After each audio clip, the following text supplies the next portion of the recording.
मेरा मेरी बीवी के साथ झगड़ा हो जाता है। हमारा झगड़ा इसलिए शुरू हुआ था क्योंकि मैंने जो पैसे कंपनी के एम्प्लॉयज को सैलरी देने के लिए बचा के रखे थे, उसने वो पैसे अपने मेकअप और अपनी शॉपिंग पे खर्च कर दिया। ये सुनने के बाद मुझे काफी गुस्सा आता है। मैं उससे कहता हूँ काफी सारे लोग अपनी सैलरी का इंतजार कर रहे हैं, उन्हें पैसे देने के लिए हमने जो घर पिछले साल खरीदा था उसे बेचना पड़ेगा। ये सुनने के बाद मेरी बीवी गुस्से में कहती है हम वो नहीं बेच सकते। मैं उससे कहता हूँ वो घर मैंने अपने खुद के पैसों से खरीदा था, तो तुम मुझे मत बताओ कि मुझे क्या करना है। पर तभी मेरी बीवी मुझे बताती है मैंने वो घर मेरे छोटे भाई को दे दिया। उसके बाद वो अपना पर्स उठाती है और गुस्से में मुझसे कहती है तुम मेरे सामान को हाथ नहीं लगा सकते। मुझे काफी गुस्सा आता है और उससे वो पर्स मैं छीनने लगता हूँ। मैं अपनी ताकत का इस्तेमाल करके उससे वो पर्स छीन लेता हूँ और उस पर्स को चेक करने लगता हूँ क्योंकि उस घर के डॉक्यूमेंट्स उसके पर्स में थे। पर जैसे ही मैं पर्स चेक करता हूँ मुझे कुछ नहीं मिलता। मेरी बीवी मुझे बताती है मैंने तुमसे कहा तो मैंने वो घर अपने भाई को दे दिया है, हम उस घर में उसकी शादी करेंगे, तुम वैसे भी मुझे पैसे नहीं देने वाले थे। ये सुनने के बाद मेरा दिमाग चलना बंद हो जाता है, मुझसे और बर्दाश्त नहीं होता। मैं उससे कहता हूँ मैं तुम्हें डिवोर्स दे रहा हूँ। ये सुनते ही मेरी बीवी हैरान हो जाती है। वो कहती है आखिर तुम क्या कह रहे हो। मैं सोफे से उठता हूँ और कहता हूँ मुझसे अब और नहीं होगा, मैं तुम्हारे साथ और नहीं रह सकता। मैं सच में तुम्हारे प्यार में अंधा हो चुका था। और ये कहकर मैं अपने घर से निकल जाता हूँ। मैं रास्ते में चलते चलते काफी सोच विचार में था। मैं इतनी गहरी सोच में था कि मुझे पता भी नहीं चलता कि मैं कब रोड के बीच में आ चुका हूँ। मैं रोड पर चल ही रहा होता हूँ तभी एक कार मुझे आकर ठोकर मार देती है। मेरा फोन उस टक्कर की वजह से मेरे हाथ से छूटकर हवा में उड़ने लगता है। मेरी आंखों के सामने अंधेरा छा जाता है। मुझे कुछ चीजें दिखाई देती हैं। एक आवाज मुझे सुनाई देती है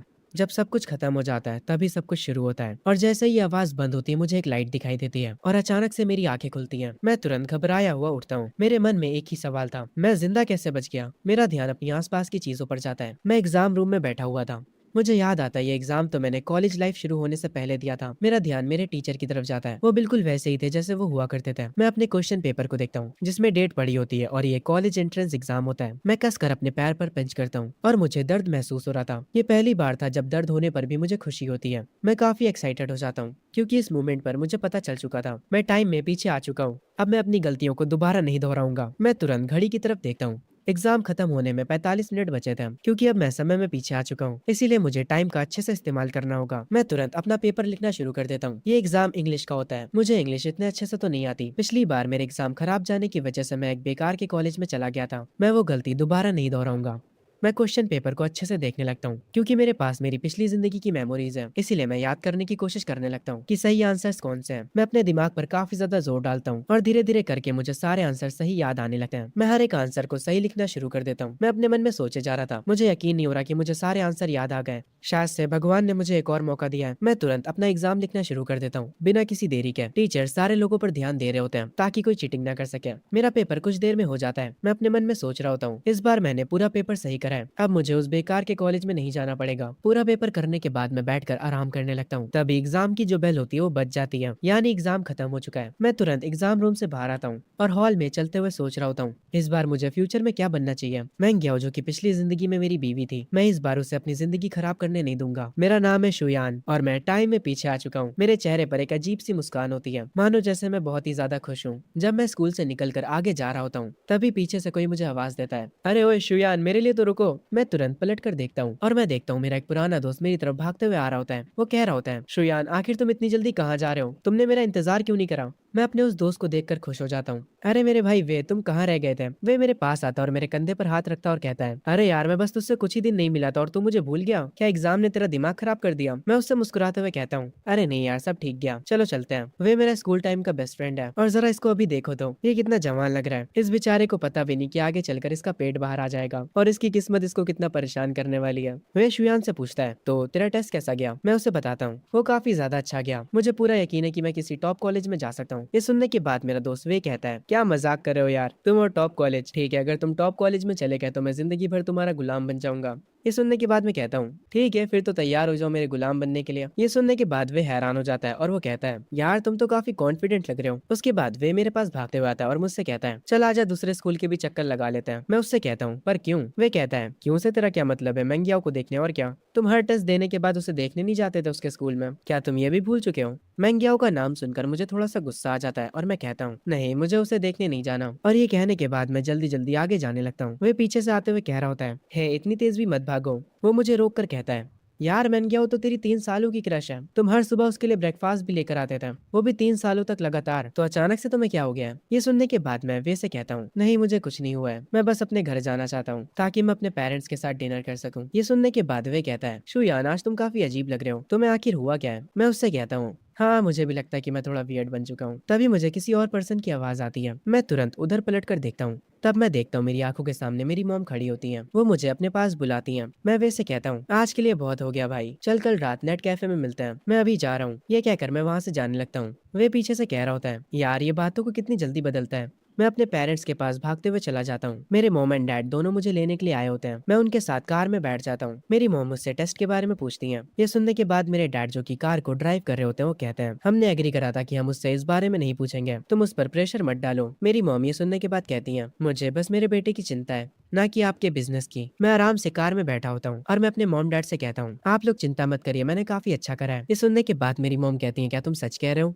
मैं उनसे कहता हूँ, मेरे नंबर एवरेज से ज्यादा आएंगे, मेरे नंबर्स के साथ मैं टॉप यूनिवर्सिटी में भी जा सकता हूँ। ये सुनने के बाद मेरे डैड खुश हो जाते हैं और वो खुशी में कहते हैं, चलो चलते हैं, इसी बात पर कुछ खा कर आते हैं। मेरे बेटे आज रात मैं तुम्हारे साथ ड्रिंक करूंगा। मेरी मॉम भी काफी खुश होती है और वो कहती है, मुझे पहले से पता था मेरा बेटा बहुत ही ज्यादा समझदार है। मैं अपने मन में सोच रहा होता हूँ, मेरी पिछली जिंदगी में मैंने बहुत सारी बेवकूफी करी थी, इसीलिए आप दोनों को बहुत सारी मुश्किलें उठानी पड़ी थी। मैं दोबारा वो सब गलतियां नहीं करूंगा। बाहर खाना खाने के बाद हम अपने घर पर वापस आ जाते हैं। मैं टॉवल से अपना चेहरा पोंछ रहा होता हूँ। मैं मिरर में खुद को देखने लगता हूँ। अपने मन में सोचता हूँ, मुझे काफी अच्छा लग रहा है क्योंकि मेरी बॉडी वापस से पहले जैसी हो गई है। मैं मिरर में खुद को देखकर काफी ज्यादा खुश हो जाता हूँ। मैं वॉशरूम की लाइट्स को टर्न ऑफ करता हूँ और अपने मन में सोच रहा होता हूँ, मैं गया तुम इतनी भी कुछ खास नहीं थी, पर पता नहीं क्यों मुझे तुमसे प्यार हो गया, क्योंकि उसने मुझे कभी मना नहीं करा था, इसीलिए मुझे लगा था कि वो मुझे पसंद करती थी। पर अब मुझे समझ आ रहा है कि वो बस मुझे बेवकूफ बना रही थी। मैं बस उसका बैकअप प्लान था। मैं अपने कमरे में जाकर एक चेयर पर बैठ जाता हूँ और अपने फोन को चेक करने लगता हूँ। मैं देखता हूँ मैंने मैंगियो का नाम बेबी करके सेव कर रखा था, जो कि मुझे अब काफी ज्यादा क्रिंज लगता है। मैं तुरंत सेवेड कॉन्टैक्ट्स में जाकर वो नाम हटा देता हूँ। तभी मुझे मैंगियो का मैसेज आता है, जो कि उस मैसेज में कह रही होती है, तुम आज मुझसे मिलने क्यों नहीं आए? मैं अपने मन में सोचता हूँ, फाइनली इस महारानी को रियलाइज हो गया कि मैंने इसका पीछा करना बंद कर दिया है। मैं मैंगियो का जवाब देते हुए कहता हूँ, मेरे पास टाइम नहीं था। हम मैंगियो को देखते हैं जो कि अपने घर पर बैठी होती है और वो ये मैसेज देखकर गुस्सा हो जाती है और वो कहती है, तुम कैसे बेवकूफ हो, अगर तुम ऐसे ही मुझसे बात करने वाले हो तो मैं तुमसे बात करना बंद कर दूंगी। ये कहकर मैंगियो अपना फोन रख देती है। मैं तुरंत उसका ये मैसेज देखता हूँ और रिप्लाई में कहता हूँ, मुझे कोई दिक्कत नहीं है। उसके बाद मैं भी अपना फोन रख देता हूँ और जाकर विंडोज की तरफ खड़ा हो जाता हूँ। मैं अपने आप से कह रहा होता हूँ, कॉलेज एंट्रेंस एग्जाम सिर्फ मेरा पहला स्टेप है। इन दिनों सिर्फ डिग्री से कुछ नहीं होता। काश मुझे लॉटरी के नंबर्स याद आ जाए। ई कॉमर्स भी काफी बढ़िया चीज है। मैं यूट्यूबर बनकर वीडियोस भी बना सकता हूँ और लाइव स्ट्रीम भी कर सकता हूँ, पर वो सब अभी से करना काफी जल्दी हो जाएगा। अभी 2040 चल रहा है। ओह, मुझे याद आया, एक स्टॉक काफी ज्यादा फटा था 2014 से लेकर 2015 तक। हाँ, मुझे सही चीज याद आई, स्टॉक मार्केट। वो स्टॉक्स 2000 पॉइंट्स से बढ़कर 5000 पॉइंट्स तक पहुंच गए थे। अगर कोई गधा भी वो स्टॉक्स खरीद लेता है तो वो बहुत अमीर बन जाएगा। पर स्टॉक को खरीदने के लिए मुझे पैसे चाहिए होंगे। मुझे किसी भी तरह पैसों का जुगाड़ करना होगा। मैं अपने कमरे से बाहर निकलता हूँ और मैं देखता हूँ मेरी मॉम हॉल में सोफे पर बैठकर किताब पढ़ रही होती हैं। मैं तुरंत उनके पास जाता हूँ और जमीन पर बैठ जाता हूँ और उन्हें मस्का लगाते हुए कहता हूँ, मेरी प्यारी और अच्छी मदर, मेरी बात सुनिए, क्या मैं आपसे किसी चीज के बारे में बात कर सकता हूँ? मेरी मॉम कंफ्यूज हो जाती है और वो कहती है, तुम्हें किस बारे में बात करनी है?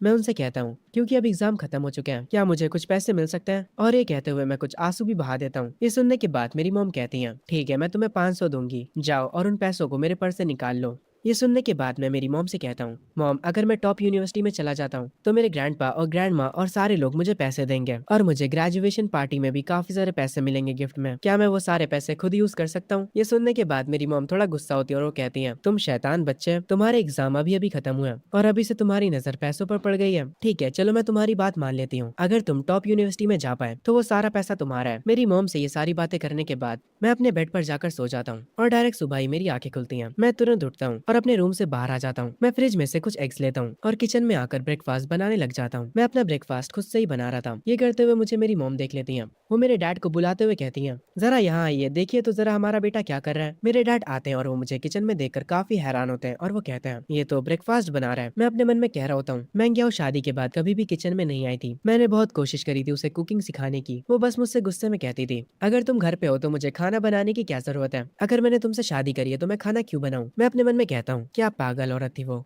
मैं अपने हाथों से बनाया हुआ खाना टेस्ट करता हूँ और वो काफी अच्छा बना होता है। मैं टेबल पर सबके लिए ब्रेकफास्ट लगा देता हूँ। मेरी मॉम डाइनिंग टेबल पर बैठकर मेरे डैड से कहती हैं, क्या ये हमारे बेटे का कोई डुप्लीकेट तो नहीं है? मैं उन लोगों से कहता हूँ, जल्दी से अपना नाश्ता फिनिश करिए वरना आप लोगों को काम के लिए देर हो जाएगी। मेरे डैड को मेरे हाथों का खाना काफी अच्छा लगता है और वो कहते हैं, शुयन ये सब तुमने काफी मजेदार बनाया, आखिर तुमने कुकिंग करना कब सीखा? मैं अपने फोन को हाथ में उठाता हूँ और कहता हूँ, मैंने खाना बनाना फोन पर देखकर सीखा है। मैं अपने मन में कहता हूँ, अभी तक मैंने बस एक बार ही ब्रेकफास्ट बनाया है और ये लोग इतना ज्यादा खुश हो गए। मैं पहले कितना बेकार बेटा हुआ करता था। मैं बाहर वालों की सेवाएं करता था और अपनी फैमिली को बेकार ट्रीट करता था। तभी मेरी मॉम मुझसे पूछती है, शुयन छुट्टियों के लिए तुम्हारा क्या प्लान है? तभी सीन शिफ्ट होता है मैंगियाओ पर। वो अपना फोन उठाती है और शुयन के साथ अपनी चैट्स देखती है। शुयन ने अभी तक उसको कोई भी मैसेज नहीं किया होता। वो समझ नहीं पा रही थी कि आखिर शुयन को हुआ क्या है। वो शुयन को मैसेज करते हुए कहती है, आखिर चल क्या रहा है? क्या तुम आज भी मुझसे मिलने नहीं आने वाले हो? अगर तुम आज नहीं आए तो मैं कभी भी तुमसे बात नहीं करूंगी। मैंगियाओ काफी ज्यादा गुस्सा होती है। सीन वापस से शुयन के ऊपर शिफ्ट होता है।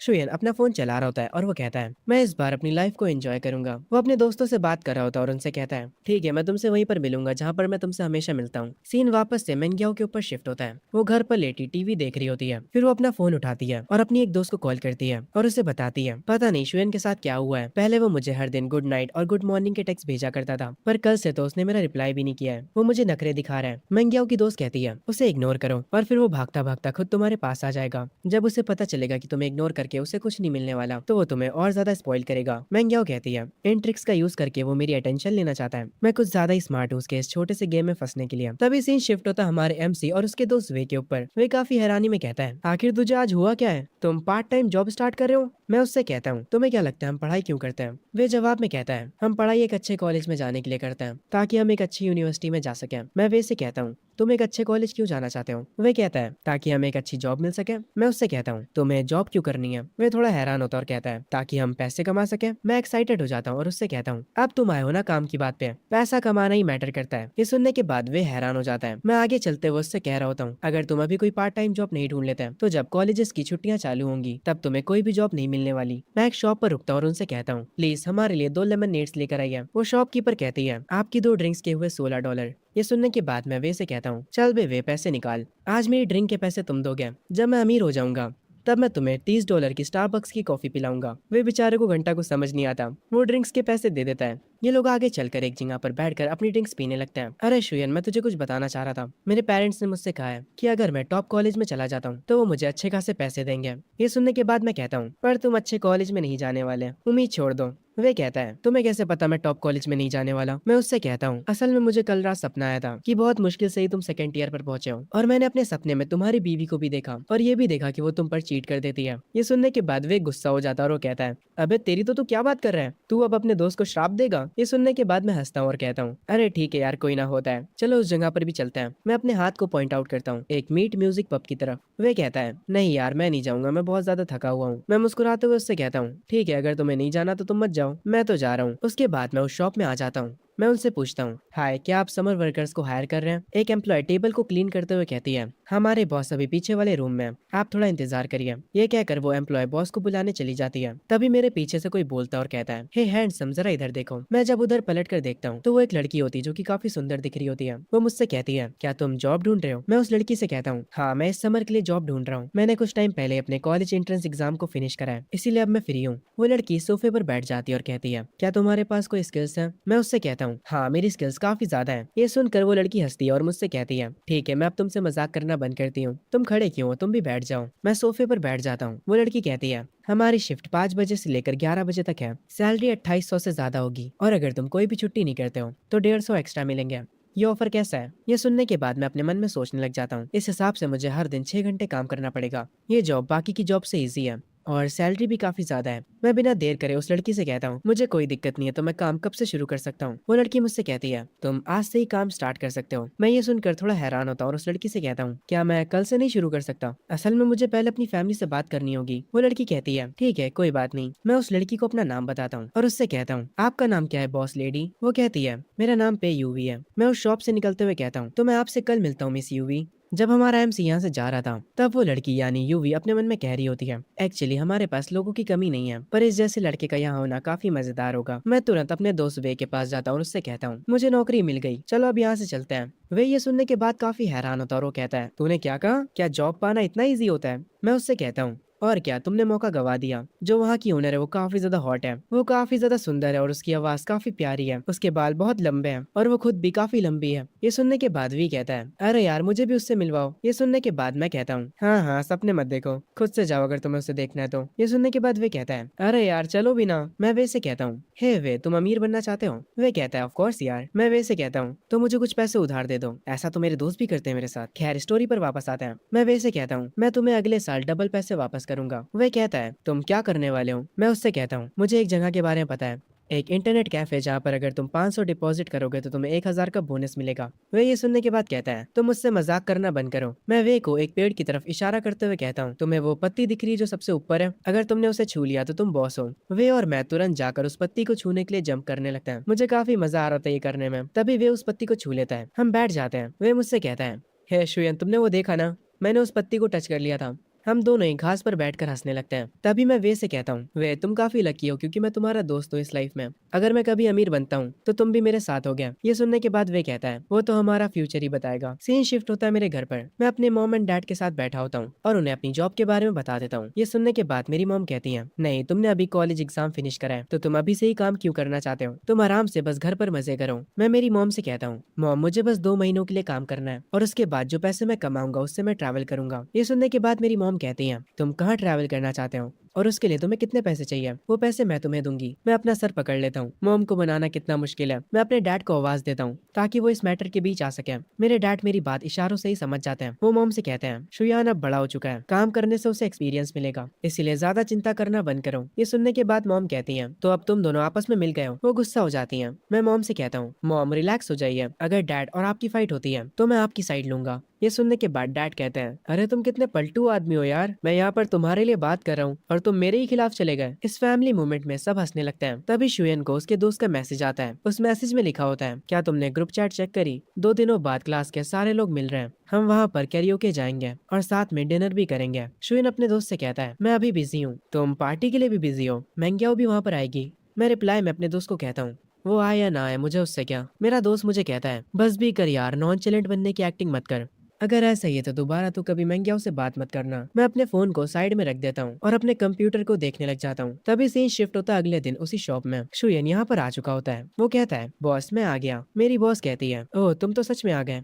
इस जमाने के बच्चे कोई काम को ज्यादा दिनों तक नहीं करते हैं। मैं ये सुनने के बाद उनसे कहता हूँ, मैं हमेशा अपने प्रोमिसेस निभाता हूँ। ये सुनने के बाद मेरी बॉस स्माइल करती है और मुझसे कहती है, तुम्हारा काम सिंपल है, बस कुछ ड्रिंक्स को सर्व करना और बाकी साफ सफाई करना। जाओ और पहले जाकर यूनिफॉर्म पहन लो। बॉस के ये कहने के बाद मैं चेंजिंग रूम में आ जाता हूँ और काम पर की यूनिफॉर्म पहन लेता हूँ। मैं बाहर निकलता हूँ और सारी चीजों को सेट करना शुरू कर देता हूँ। मैं देखता हूँ यहाँ पर बहुत सारे कस्टमर्स आए होते हैं। 2 लड़कियां ड्रिंक्स कर रही होती हैं और एक कपल भी आया होता है। तभी मेरी बॉस मुझसे पूछती है, शुयान तुम्हारी कोई गर्लफ्रेंड है? मैं उनसे कहता हूँ, नहीं मेरी कोई गर्लफ्रेंड नहीं है। उस कपल को देखते हुए मैं अपने मन में सोचता हूँ, पहले मेरा प्यार सिर्फ और सिर्फ मैंग्याओ के लिए हुआ करता था, मैं किसी और पर ध्यान भी नहीं देता था। मेरी बॉस मुझसे कहती है, पर तुम तो बहुत हैंडसम हो, क्या स्कूल में लड़कियां तुम्हारे पीछे नहीं पड़ी थी? मुझे पक्का पता है तुम्हारे पीछे बहुत सी लड़कियां पागल होंगी, इसीलिए मुझसे झूठ मत बोलो। मैं ये सुनने के बाद बॉस से कहता हूँ, अरे कसम से मेरी कोई गर्लफ्रेंड नहीं है। अगर मैं सच बोलूँ तो मुझे नहीं लगता किसी को डेट करना कोई अच्छी चीज होती है। ये सुनने के बाद मेरी बॉस कहती है, तुम्हें डेटिंग करना पसंद नहीं है तो फिर तुम्हें क्या करना पसंद है? मैं मेरी बॉस से कहता हूँ, मुझे पैसे पसंद है, और मैं हंसने लगता हूँ। ये सुनने के बाद मेरी बॉस कहती है, तुम सच में कितने बड़े पागल हो पैसों के पीछे, जबकि अभी तुम बस एक हाई स्कूलर हो। तभी यहाँ पर एक पर्सन आता है जिसके पास गिटार होता है। वो तुरंत माइक की ओर जाता है और परफॉर्म करना शुरू कर देता है। एक एम्प्लॉय बॉस से कहती है,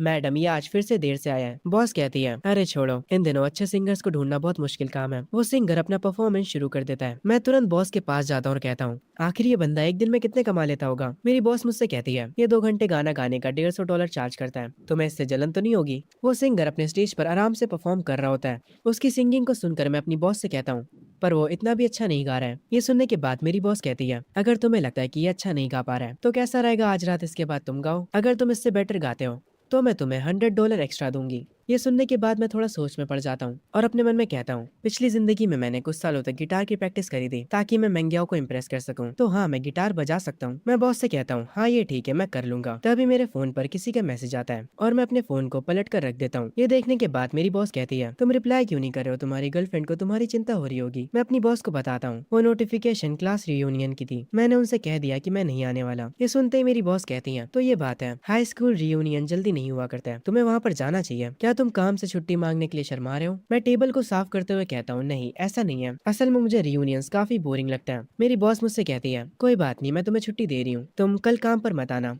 वैसे भी अगर एक पर्सन गायब होगा तो शॉप को कोई नुकसान नहीं होगा। ये सुनने के बाद मैं मेरी बॉस से कहता हूँ, ठीक है मैं समझ गया, आपका शुक्रिया। मैं ड्रिंक्स के गिलास को अपने हाथों पर पकड़े होता हूँ और अपने मन में कहता हूँ, ठीक है महंगे आओ, टाइम आ चुका है जब तुम एक नए शुयान से मिलोगी। मैं वो ड्रिंक सारे कस्टमर्स में सर्व कर देता हूँ। मैं वापस आकर बॉस से बातें कर रहा होता हूँ, तभी वो सिंगर अपना परफॉर्मेंस खत्म करके यहाँ से जाने लगता है, पर मेरी बॉस उसे रोक लेती है और कहती है, हे देखो हमारे यहाँ पर एक नया समर वर्कर आया है, इसका नाम शुयान है और ये गाना भी गा सकता है, क्या तुम बैकअप में इसके साथ गाना गाओगे? ये सुनने के बाद वो सिंगर गुस्सा हो जाता है और वो कहता है, मैं इसके लिए प्ले करूंगा। मैं उस सिंगर से कहता हूँ, हे भाई क्या मैं कुछ समय के लिए तुम्हारा गिटार ले सकता हूँ? वो सिंगर गुस्से में मुझसे कहता है, तुझे ये बजाना भी आता है? मैं भी थोड़ा एटीट्यूड में कहता हूँ, हाँ मुझे आता है। वो सिंगर मुझे अपना गिटार दे देता और कहता है, ये लो और इसे खराब मत कर देना। मैं उस गिटार को लेकर स्टेज पर पहुंच जाता हूँ और उससे बजाना शुरू कर देता हूँ। मेरी उंगलियां गिटार के स्ट्रिंग्स को छू रही थी। मैं अपने मन में सोच रहा होता हूँ, मुझे कौन सा गाना गाना चाहिए। मुझे कोई मॉडर्न गाना चूज करना चाहिए जो कि यहाँ पर सबको पसंद आए। ठीक है, अब मैं गाना शुरू करता हूँ। मैं गाना गाना शुरू करता हूँ। मेरी बॉस मुझे देखने लग जाती हैं और सिर्फ मेरी बॉस ही नहीं बल्कि वहाँ के हर एक कस्टमर का ध्यान मुझ पर आ जाता है। मैं अपनी पुरानी मेमोरीज को याद करते हुए गाना गा रहा होता हूँ, इसीलिए मेरी आवाज में इमोशंस होते हैं जो कि उस सिंगर तक को हैरान कर देते हैं। उस शॉप की वेट्रेस भी मुझे देखने लग जाती है। मेरा पूरा फोकस गाने पर होता है। कुछ देर में गाना खत्म हो जाता है और जैसे ही गाना खत्म होता है सारे लोग मेरे लिए तालियां बजाना शुरू कर देते हैं। शॉप का हर एक कस्टमर मेरी तारीफ कर रहा होता है। मेरी बॉस भी मेरे लिए क्लैपिंग करने लगती है। मैं स्टेज से उतरकर बॉस के पास आ जाता हूँ। मैं काफी शर्मा रहा होता हूँ। मैं मेरी बॉस से कहता हूँ, आखिर सब लोग मुझे ही क्यों देख रहे हैं? मेरे साथ काम करने वाली दूसरी वेट्रेस मुझसे कहती है, शुयान तुम काफी अच्छा गाना गाते हो। मेरी बॉस कहती है, ये गाना सिर्फ अच्छा ही नहीं था बल्कि शुयन इस गाने को पूरे इमोशंस के साथ गा रहा था। वो सिंगर मुझसे आकर तुरंत अपना गिटार छीन लेता है और शॉप से तुरंत चला जाता है। मैं बॉस से पूछता हूँ, क्या वो सिंगर ठीक है? मेरी बॉस कहती है, उसके बारे में चिंता मत करो, मेरे पास आओ, अपना फोन बाहर निकालो और मुझे अपने वीचैट की आईडी दो, चलो हम एक दूसरे को ऐड करते हैं। मैंने तुम्हें $100 का बोनस देने के लिए कहा था। मैं अपनी आंखें नीचे करके बॉस से कहता हूँ,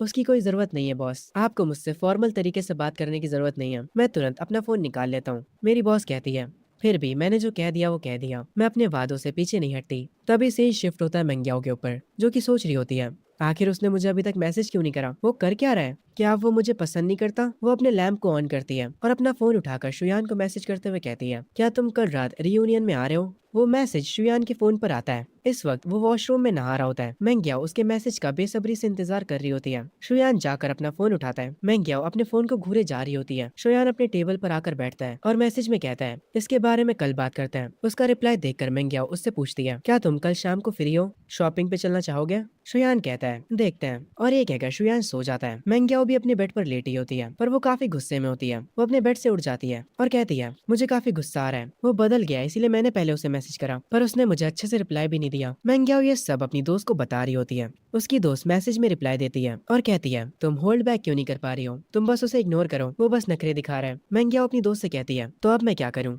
उसकी दोस्त कहती है, अब तुम्हारी बारी है नखरे दिखाने की। उसकी दोस्त मैसेज में मैंग्याओ से कहती है, कल के क्लास रियूनियन में तुम वहाँ पर डुआन के साथ जाना। जब शुयन तुम्हें उसके साथ देखेगा तो उसे जेलसी होगी। मैंग्याओ ये सुनकर कहती है, हाँ तुमने सही कहा। सही शिफ्ट होता है और हम वे को देखते हैं जो कि अपने बालों में स्प्रे मार रहा होता है और अपने बालों को सेट कर रहा होता है। वो अपने कोट को सही करता है और वापस से अपने बालों को सही करता है। वो मिरर के सामने खड़े होकर खुद को देखता है और अपने रूम से बाहर आता है। हम देखते हैं सोफे पर शुयान बैठा होता है। जैसे ही वे रूम से निकलता है वे शुयान से पूछता है, तो चल बता मैं कैसा लग रहा हूँ, क्या आज मैं अच्छा दिख रहा हूँ? शुयान कहता है, मैं यकीन के साथ तो नहीं कह सकता कि तू अच्छा दिख रहा है, पर अच्छा दिखने से ज्यादा तुम्हारे में एनर्जी ज्यादा लग रही है। तुम एकदम आज एक एनर्जेटिक पर्सन दिख रहे हो। ये सुनने के बाद वे कहता है, तुमने बिल्कुल सही कहा। वे भी जाकर सोफे पर बैठ जाता है। शुयन अपना फोन चला रहा होता है। वे उससे कहता है, आखिर तुम फोन में क्या कर रहे हो? क्या तुम किसी लड़की से बात कर रहे हो? पर जैसे ही वे फोन में झांक कर देखता है वो हैरान हो जाता है और कहता है, तुम प्रैक्टिस टेस्ट को सॉल्व कर रहे हो? क्या तुम पागल हो गए हो? हमारे कॉलेज एंट्रेंस एग्जाम खत्म हो चुके हैं। ये सुनने के बाद मैं कहता हूँ, अरे यार तुम खुद से कुछ भी मत सोचा करो, ये फॉर्म ड्राइविंग टेस्ट के लिए है। जब हम कॉलेज चले जाएंगे तो इन सब के लिए हमारे पास टाइम नहीं होगा। ये सुनने के बाद वे थोड़ा घबरा जाता है और वो कहता है, हे शुयान, क्या मैंग्याओ ने तुम्हें छोड़ दिया है और उसी वजह से तुम पागल हो गए हो? मैं अभी भी फोन में फॉर्म भर रहा होता हूँ और वे से कहता हूँ, मैंने तुमसे कहा तो था मुझे मैंग्याओ से कोई मतलब नहीं है। ये सुनते ही मेरा दोस्त वे कहता है सच में? मुझे यकीन नहीं होता। सीन शिफ्ट होता हाई स्कूल के बाहर। सारे स्टूडेंट्स रियूनियन के लिए यहाँ पर आ चुके होते हैं। शुयान अभी भी अपने फोन में लगा होता है। वे मॉनिटर से कहता है, मॉनिटर ऑलरेडी 5 बज चुके हैं, चलो भी अब कुछ खाने चलते हैं। मॉनिटर किसी को फोन लगा रहा होता है। वो वे से कहता है अभी भी मियोंग और शियान और डुआन मिसिंग है, तुम लोगों को पता है वो कहाँ पर है? ये सुनने के बाद शुयान कहता है मुझे कैसे पता होगा। तभी बाकी के कुछ मिसिंग स्टूडेंट्स यहाँ पर आ जाते हैं, पर यहाँ पर अभी भी मेंग्याओ और डुआन नहीं आए होते हैं। ये देखने के बाद वे हैरान होता है। शुयान अभी भी अपने फोन में कुछ कर रहा होता है और वो इतना ध्यान नहीं देता। तभी मॉनिटर को डुआन की कॉल आती है। वो कॉल पर मॉनिटर से कहता है वो और मेंग्याओ साथ में है, उन्हें आने में थोड़ा टाइम लग सकता है। ये सुनने के बाद मॉनिटर कहता है ठीक है, तो हम लोग पहले पहुंच जाते हैं एंड कुछ खाने के बाद हम कैरियोके जाएंगे। सेम शिफ्ट होता है, ये लोग किसी बढ़िया से रेस्टोरेंट में होते हैं। वे अपनी ड्रिंक को उठाकर कहता है चलो सारे के सारे चीयर्स करते हैं। सब लोग यहाँ पर डिनर एंजॉय कर रहे होते हैं। यहाँ पर बहुत सारे स्टूडेंट्स होते हैं। उसके बाद ये लोग कैरियोके में जाते हैं। सब लोग बारी बारी से गाना गा रहे होते हैं और एकदम हंसी मजाक का माहौल बना होता है। तभी वे इस बीच शोएन के पास आता है और वो शोएन से कहता है आखिर तुम बूढ़े आदमियों जैसे बैठकर यहाँ पर क्या कर रहे हो, चलो भी हमारे साथ गाना गाओ। शोयान ये सुनने के बाद कहता है मैं बस थोड़ी देर और यहाँ पर हूँ, उसके बाद मैं चला जाऊंगा। वह शोयान के पास वाली सीट पर बैठ जाता है और उससे कहता है मेंग्याओ भी अभी तक नहीं आई है। तभी एक बंदा दरवाजा खोलकर अंदर आता और कहता है लिंजिया बाहर किसी से बहस कर रहा है, ऐसा लगता है जल्दी ही लड़ाई होने वाली है। मॉनिटर तुरंत उठता है और कहता है चलो चलते हैं, देखते हैं वहाँ पर क्या हो रहा है। वे भी बाहर जाने लगता है। वो शोयन से कहता है ओए तू क्या कर रहा है वहाँ पर बैठा हुआ, जल्दी करो चलो नीचे। हम देखते हैं ये लिंजिया नाम का स्टूडेंट अपने से काफी बड़े बंदे से भिड़ रहा होता है।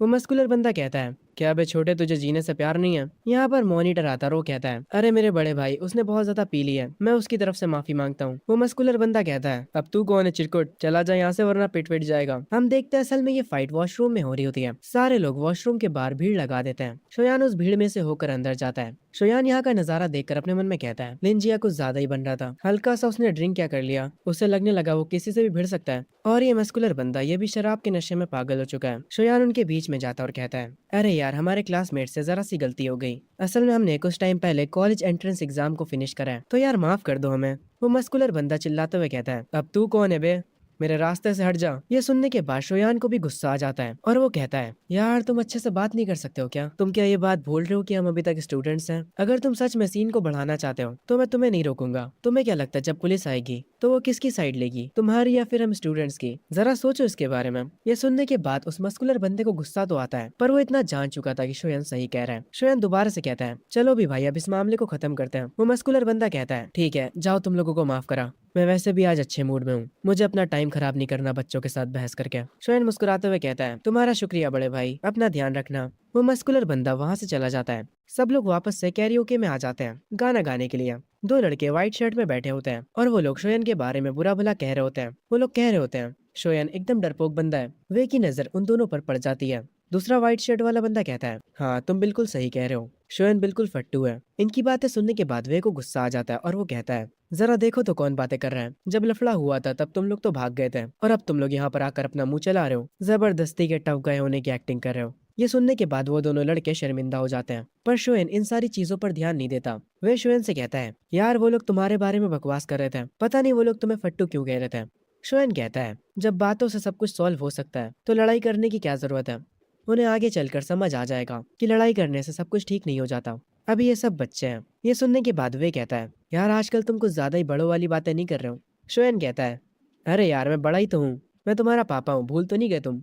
ये सुनने के बाद वे कहता है अबे तू साले चुप रहा कर। शोएन अपनी ड्रिंक को एंजॉय कर रहा होता है और वे भी। ये लोग बार बार ड्रिंक करे जा रहे होते हैं। शोएन थोड़ी देर में कहता है यार अब मैं इससे ज्यादा नहीं पी सकता, और ये कहकर वो सो जाता है। तभी वे उसे उठाते हुए कहता है ओए शोएन जल्दी उठ, मैनग्याओ आ चुकी है।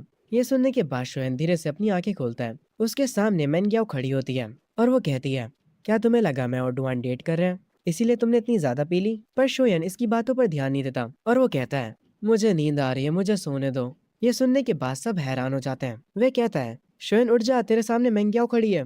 शोयन जब दोबारा से अपनी आंखें खोलता है तो उसे छोटी वाली मेंग्याओ की जगह बड़ी वाली मेंग्याओ दिख रही होती है, जो कि उसकी बीवी थी। शोयन अपने सर पर हाथ रखता और कहता है मैंने कुछ ज्यादा ही पी लिया, इसीलिए अब मैं घर जा रहा हूँ। ये कहने के बाद वो मेंग्याओ के सामने से निकल जाता है। मेंग्याओ और उसकी दोस्त काफी हैरान हो जाती है। मेंग्याओ की दोस्त उससे कहती है कोई बात नहीं मेंग्याओ, वो बस जेलस है और तुम्हें चिढ़ाने के लिए नाटक कर रहा है। पर मेंग्याओ की आंखों से आंसू आ जाते हैं। वो कहती है शायद से तुम सही कह रही हो। हम शोयन को देखते हैं जो कि एक नदी के पास खड़ा होता है। एक लड़की उसके पास में गिटार बजा रही होती है। शोयन अपनी सोच में डूबा होता है, पर तभी उसे उल्टी जैसा फील होने लगता है। वो पास में बैठी लड़की से कहता है हे तुम्हारे पास टिश्यू होगा क्या? वो लड़की उसे टिश्यू दे देती है। शोयन अपना मुंह साफ करता है और उस लड़की को शुक्रिया बोलता है। वो लड़की वापस अपना गिटार बजाने लगती है। शोयन नदी को देखने लगता है और वो लड़की जो गिटार बजा रही होती है वो उसे सुन रहा होता है। आखिर में वो भी सीढ़ियों पर बैठ जाता है। वो उस लड़की को कहता है, तुम स्ट्रिंग्स पर कुछ ज्यादा ही प्रेशर डाल रही हो और तुम्हारी टाइमिंग भी सही नहीं है, पर वो ट्यून काफी अच्छी है। वो लड़की शोएन को देखती है। शोएन थोड़ा हैरान हो जाता है। तभी वो लड़की अपना गिटार शोएन को देने लगती है। शोएन कहता है, आखिर तुम क्या कर रही हो? लग रहा है तुम्हें मेरी बातों का बुरा लग गया। क्या तुम देखना चाहती हो कि मैं क्या कर सकता हूँ? शोएन उठता है और उससे वो गिटार ले लेता है और सीढ़ियों पर बैठकर उसे बजाना शुरू करता है। जैसे जैसे उसकी उंगलियां गिटार पर चल रही होती हैं, वो लड़की शोएन को हैरानी से देखती है। उसके चेहरे पर एक मुस्कुराहट आ जाती है, जैसे मानो उसे शोएन का गाना पसंद आ रहा हो। शोएन भी फुल इमोशंस के साथ गिटार को बजा रहा होता है। वो लड़की उसकी गिटार की स्किल्स को देखकर काफी हैरान हो जाती है। शोएन खड़ा होता है और कहता है, मैंने अभी तक खुद को इंट्रोड्यूस नहीं करा। मेरा नाम शोएन है। वो उस लड़की को उसका गिटार वापस देता है, पर वो लड़की शोएन से कुछ भी नहीं बोलती। तभी दूर से एक कार की आवाज आती है। वो मुझे अपना हाथ दिखाती है, जैसे मुझे बाय बोल रही हो। उसके बाद वो पलट कर चली जाती है। मैं भी उसे बाय बोलता हूँ और अपने मन में सोचता हूँ, ये लड़की कितनी प्यारी थी, पर उसने मुझसे कुछ बोला नहीं। शोएन को बुरा लगता है कि उस लड़की ने उसका जवाब नहीं दिया, पर वो देख नहीं पाता कि वो लड़की यहाँ से जाते वक्त स्माइल कर रही होती है। शोएन वापस से सोच में पड़ जाता है। तभी सीन शिफ्ट होता है अगली सुबह। वो अपने बेड पर सो रहा होता है। तभी उसके फोन पर मेनग्याओ का मैसेज आता है। उस मैसेज की आवाज से उसकी आंखें खुलती हैं। वो अपने बेड से उठता है और अपना फोन उठाकर उन मैसेजेस को देखता है। उन मैसेजेस में मेनग्याओ कह रही होती है, शोएन तुम्हें कोई गलतफहमी हुई है। मैं कल पूरा दिन अपनी दोस्त के साथ थी और मैं रास्ते में डुआन से टकरा गई थी। मैंने सुना एक नया आर्केड खुला है। क्या तुम आज शाम मेरे साथ जाना चाहोगे वहाँ? शोएन दूध पीते पीते उसके ये सारे मैसेजेस देख रहा होता है। शोएन उसके रिप्लाई में कहता है, तुम्हें ये सब मुझे एक्सप्लेन करने की जरूरत नहीं है और मैं आज शाम बिजी हूँ और मैं काफी समय तक बिजी ही रहने वाला हूँ। मैन ग्याओ अपने घर पर होती है। मैन ग्याओ अपने मन में सोचती है, क्या अब मैं इसे पसंद नहीं हूँ? इसके बाद शोएन का कोई भी जवाब नहीं आता। मैन ग्याओ की आंखों में आंसू आ जाते हैं। से शिफ्ट होता है शोएन की शॉप पर। वहाँ पर वो देखता है बॉस खुद से कुछ बॉक्सेस को उठा रही होती है। वो तुरंत भागते हुए उनके पास जाता है और उनसे कहता है, रुकिए मैं आपकी मदद करता हूँ। उसके बाद शोएन इस काम में उनकी मदद कराता है। वो एक एक करके सारे बॉक्सेस को उनकी जगह पर रख देता है। बॉस एक वेटरेस से कहती हैं, देखा शोएन हमारे कितने काम आ रहे हैं। वो शोएन के पास जाती हैं और कहती हैं, इसको ही टीम वर्क कहते हैं, इससे चीजें आसान हो जाती हैं। वो दोनों स्माइल करते हैं। पीछे से वेटरेस कह रही होती है, समर के बाद शोएन जॉब छोड़कर चला जाएगा, ये कितना बुरा होगा। शोएन की बॉस उससे कहती हैं, तुम किस कॉलेज में जाने का प्लान कर रहे हो? शोएन कहता है, मैं शंघाई में जाने की कोशिश कर रहा हूँ। ये सुनकर उसकी बॉस खुश होती है और उससे कहती हैं, उसके लिए तुम्हें टॉप स्कोर चाहिए। समझ में आया? अगर मेरी उम्र 10 साल कम होती तो मैं सच में तुम्हारे पीछे पागल होती। ये सुनने के बाद शोएन स्माइल करता और कहता है, एक्चुअली मुझे बड़ी औरतें भी पसंद है, तो कोई दिक्कत की बात नहीं है। बॉस कहती हैं, बस भी करो शोएन, तुम भी ना। तभी हम उस लड़की को देखते हैं जिसने शोएन को अपना गिटार दिया था बजाने के लिए। वो शायद से अपने घर पर होती है। उसके कानों में हेडफोन्स लगे होते हैं और वो म्यूजिक सुन रही होती है। तभी उस लड़की की माँ कहती है, चिंग चिंग क्या तुमने डिसाइड कर लिया कि तुम कौन से म्यूजिक स्कूल जाना चाहती हो? उसकी मॉम उसके पास आकर बैठती हैं और कहती हैं, बेजिंग या फिर शंघाई? वो लड़की कहती है, मैंने अभी डिसाइड नहीं करा है। उसकी मॉम कहती हैं, अगर तुम बेजिंग जाती हो तो मैं तुमसे मिलने के लिए आती रहूंगी। वो लड़की कहती है, मॉम कुछ दिनों में मेरा बर्थडे आने वाला है। उसकी मॉम कहती हैं, तुम्हें जो भी गिफ्ट चाहिए मैं तुम्हें वो सब खरीद दूंगी। पर पता नहीं क्यों ये लड़की गुस्से में होती है और वो कहती है, मॉम मुझे कुछ भी नहीं चाहिए, मैं बस चाहती हूँ कि आप मेरे साथ रहें। उसकी मॉम थोड़ा निराश होती है और कहती हैं, चिंग चिंग मॉम को बिजनेस ट्रिप के लिए जाना है और वो भी कल सुबह। वो लड़की कहती है, रहने दीजिए मुझे अब आदत हो गई है। ये कहकर वो लड़की अपने रूम में चली जाती है और सोने की कोशिश करने लगती है। अगली सुबह वो उठती है और खिड़की से बाहर देखने लगती है, पर उसका ये पूरा घर अकेला होता है। वो तो इसे घर भी नहीं कह सकती। वो जब डाइनिंग टेबल पर जाती है तो उसे एक लेटर मिलता है जिसमें उसकी मॉम उसे सॉरी बोल रही होती है बिजनेस ट्रिप पर जाने के लिए। चिंग चिंग उस कागज को फाड़ देती है और उसे कूड़े में फेंक देती है और अकेले बैठकर अपना नाश्ता करती है। और उसके बाद वो गिटार बजाने की प्रैक्टिस करती है। उसे ऐसा महसूस होने लगा था जैसे इस पूरी दुनिया में वो अकेली है। तभी यहाँ पर कोई अपनी कार से आता है और अंदर जाकर उस लिविंग रूम में उस लड़की को गिटार बजाते हुए देखता है। वो जो औरत यहाँ पर आई है वो कुछ भी नहीं बोलती और शांति से उस लड़की को देखती है। उसे थोड़ा उस लड़की के लिए बुरा लगता है। अगला दिन भी सेम होता है। घर में कोई भी मजा नहीं। वो जो औरत यहाँ पर आई थी वो घर में अपना काम करना शुरू कर देती है, पर वो उस लड़की को बिल्कुल भी डिस्टर्ब नहीं करती। दोनों अपने अपने काम से मतलब रखते हैं। वो लड़की शोएन के बारे में सोचने लगती है। तभी वो जो काम करने वाली औरत होती है वो लड़की उससे कहती है, मुझे आज बाहर जाना है। वो औरत कहती है, तुम्हें कहाँ बाहर जाना है? सीन शिफ्ट होता उसी पार्क में जहाँ पर वो लड़की शोएन से मिली थी। वो कह रही होती है, वो लड़का उस दिन के बाद से इस पार्क में नहीं आया, मैं बस किस्मत से उससे मिल गई थी। वो औरत जो उस लड़की के साथ आई होती है वो कहती है, अब हमें घर चलना चाहिए। पर वो लड़की कहती है, चलो कुछ पीने चलते हैं, मुझे एक बार बियर ट्राई करनी है। वो औरत कहती है, मैं एक ऐसी जगह को जानती हूँ जहाँ ज्यादा भीड़ नहीं होती। वो लड़की कहती है, चलो चलते हैं। सीन शिफ्ट होता है शोएन की शॉप पर। वेट्रेस बॉस से कहती है, आज भी वो सिंगर नहीं आया। बॉस कहती है, अरे कोई दिक्कत की बात नहीं है, हमारे पास यहाँ हमारा एक छोटा सिंगर भी तो है। शोएन कहता है, मेरी तरफ ऐसे मत देखो, मैं अभी भी एक बच्चा हूँ। वो वेट्रेस कहती है, हाँ क्यों नहीं, बस कुछ 100 महीने पुराने बच्चे। तभी यहाँ पर वो गिटार वाली लड़की आती है। शोयन उसे देखते ही पहचान जाता है। शोयन को ऐसा कहते देख शोयन की बॉस उससे पूछती है, क्या तुम दोनों एक दूसरे को जानते हो? शोयन कहता है, हम एक दूसरे को जानते हैं और नहीं भी, हम बस कुछ दिनों पहले ही मिले थे। ये कैसा इत्तेफाक है, हम दोबारा से मिल गए। शोयन और चिंग चिंग दोनों ही एक दूसरे को देखने के बाद काफी सरप्राइज होते हैं। जब वो सब एक टेबल पर बैठ जाते हैं तब शोयन उन्हें ड्रिंक्स ला कर देता है। बॉस शोयन से कहती है, क्या तुम आज कोई गिटार नहीं बजाने वाले? चिंग चिंग इस बात पर अपना सिर हिलाती है, जैसे वो शोयन से कह रही हो कि गिटार बजाओ। शोयन कहता है, ठीक है आज मैं गिटार बजाऊंगा, बस मुझे देखते जाइए, और मैंने सुना है कि आज रात कैश प्राइजेस भी हैं। बॉस कहती है, चिंता मत करो, तुम्हें प्राइजेस जरूर मिलेंगे। ये सुनने के बाद वहां से चला जाता है गिटार बजाने के लिए। वो जाकर स्टेज पर बैठ जाता है, और जब वो गिटार बजा रहा था सारे लोग आपस में बातें कर रहे थे। चिंग चिंग अपना ग्लास उठाती है, वो ड्रिंक को लेकर काफी क्यूरियस होती है। वो एक छोटी सी सिप लेती है। वो अपने मन में सोचती है, आखिर लोगों को ये क्यों पसंद है, ये ड्रिंक बेकार है। चिंग चिंग को ऐसा देखकर वहाँ की बॉस कहती है, क्या हुआ, तुम्हें पसंद नहीं आया? चिंग चिंग अपना सर हिलाती है।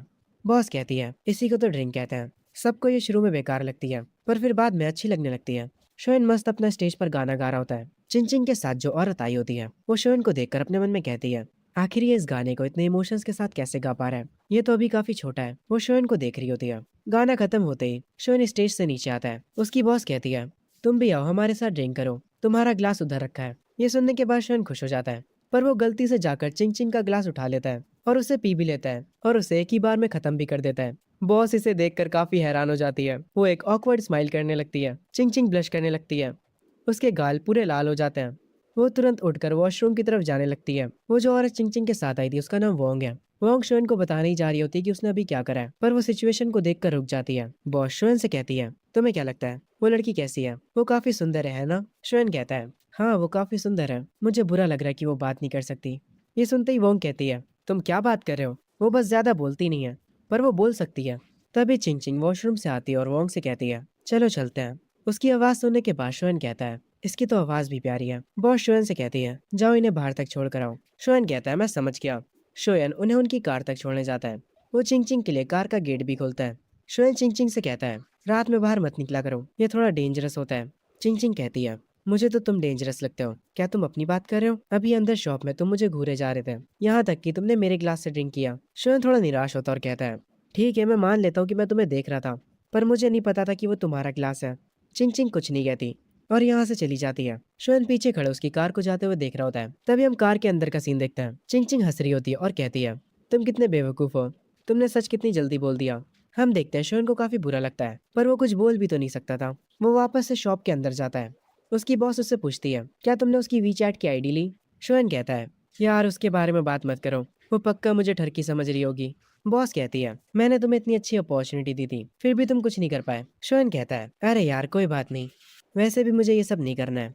ये सुनने के बाद उसकी बॉस हंसती है। सीन शिफ्ट होता है शोयन के घर पर। उसकी मॉम उससे पूछती है, तो आखिर तुम्हारी समर जॉब है क्या? तुम हर दिन घर देर से आते हो। शोयन कहता है, मैं बार में एक मेल मॉडल बन के काम कर रहा हूँ। ये सुनते ही उसके पेरेंट्स काफी हैरान हो जाते हैं। उसकी मॉम काफी गुस्सा होती है और कहती हैं, तुम्हें पढ़ाने के लिए मैंने इतनी मेहनत करी है और तुम एक ऐसी जॉब कर रहे हो, अब से मुझे मॉम मत कहना। तभी शोयन कहता है, मेरी सैलरी 8,000 है। सैलरी सुनते ही उसकी मॉम का बिहेवियर एकदम से बदल जाता है और वो कहती हैं, आखिर काम तो काम होता है, तुम्हें वो बस ईमानदारी से करना चाहिए। हम सब मेहनत करके पैसे कमाते हैं, तो इसमें कोई बुरी बात नहीं है। बाय द वे, क्या हम तुम्हें वहाँ पर देखने आ सकते हैं? शोयन के डैडी सुनकर हैरान हो जाते हैं। तभी शोयन हंसता और कहता है, अरे मॉम मैं बस मजाक कर रहा था, मैं एक लॉन्च बार में बस एक वेटर हूँ। उसकी मॉम हैरान होती है और कहती हैं, तुम शैतान बच्चे। थोड़ी देर बाद शोयन अपने रूम में आ जाता है और वो अपने रूम में आकर ड्राइविंग लाइसेंस के लिए रिसर्च करने लगता है। वो अपनी ड्राइविंग का स्कोर देखता है जो कि 90 होता है। शोयन खुशी में उठता है और कहता है, मैं आज शाम को कुछ जरूरी काम निपटा लूंगा। सीन शिफ्ट होता है चिंग चिंग पर, जो कि अपने शूज के लेस बांध रही होती है। वो अपनी केयर टेकर मिस वोंग से कहती है, मैं कुछ समय के लिए बाहर जा रही हूँ। मिस वोंग उससे कहती है, और तुम कहाँ जा रही हो? चिंग चिंग कहती है, पहले तो मैं जाकर अपने डैड से मिलूंगी और उसके बाद कुछ चीजें खरीदने जाऊंगी। मिस वोंग कहती हैं, ठीक है मैं तुम्हारे साथ चलूंगी। क्या तुम्हारे डैड इस वीकेंड भी अपनी कंपनी में? चिंग चिंग कहती है, उन्हें वही होना चाहिए, वैसे भी वो घर से ज्यादा टाइम अपनी कंपनी में बिताता है। सीन शिफ्ट होता है चिंग चिंग के डैड के ऑफिस में और हम देखते हैं यहाँ पर चिंग चिंग आई होती है, पर उसके डैड ने उसे नोटिस भी नहीं करा होता। उसके डैड पीछे मुड़ते हैं और अपनी बेटी को देखते हैं। वो उससे कहते हैं, तुमने दरवाजे पर नॉक क्यों नहीं करा, और तुम यहाँ पर क्या कर रही हो? तुम्हारी माँ ने कहा कि तुम आर्ट स्कूल में स्टडी करना चाहती हो, पर मुझे लगता है कि तुम्हें अब्रॉड में स्टडी करना चाहिए। चिंग चिंग गुस्से में कहती है, आपको लगता है कि अगर मैं यहाँ रही तो मैं आपके दूसरी औरतों के साथ अफेयर के बीच में आ जाऊंगी। चिंग चिंग के डैड कहते हैं, मैंने तुमसे पहले ही कहा था बेटा, तुम्हारी मॉम और मैंने डिवोर्स ले लिया एक दूसरे से, काम की वजह से। वो सब छोड़ो, आज तुम्हें मुझसे क्या काम है? चिंग चिंग कहती है, आज रात आप फ्री हैं? चिंग चिंग के डैड कहते हैं, आज रात मेरी एक बहुत ही इंपॉर्टेंट मीटिंग है। चिंग चिंग कहती है, आप कभी फ्री भी होते हैं? और वो यहाँ से जाने लगती है, पर तभी उसके डैड उसका हाथ पकड़ लेते हैं। चिंग चिंग गुस्से में अपने हाथ को छुड़ाते हुए कहती है, मुझे टच मत करिए, आपके लिए मीटिंग ज्यादा जरूरी है मुझसे। आपको तो ये भी नहीं पता कि आज क्या है। और ये कहकर चिंग चिंग यहाँ से चली जाती है। उसके डैड सोचते हैं, आज कौन सा दिन है? वो अपने दिमाग पर जोर डालते हैं याद करने के लिए कि आज क्या है। और फाइनली उन्हें याद आ जाता है कि आज उनकी बेटी का बर्थडे है। वो तुरंत कहते हैं, अरे आज तो उसका बर्थडे था। तभी सीन शिफ्ट होता है, हम शोएन को देखते हैं जो कि बैंक आया होता है। वहाँ की एम्प्लॉय शोएन से कहती है, आपका सिक्योरिटी अकाउंट रेडी हो चुका है। और शोएन जिस बैंक में आया होता है वो बैंक और किसी का नहीं बल्कि चिंग चिंग के डैड का होता है। जब वो अपना काम कराकर यहाँ से जा रहा होता है तभी सीढ़ियों से भागते हुए नीचे चिंग चिंग आ रही होती है।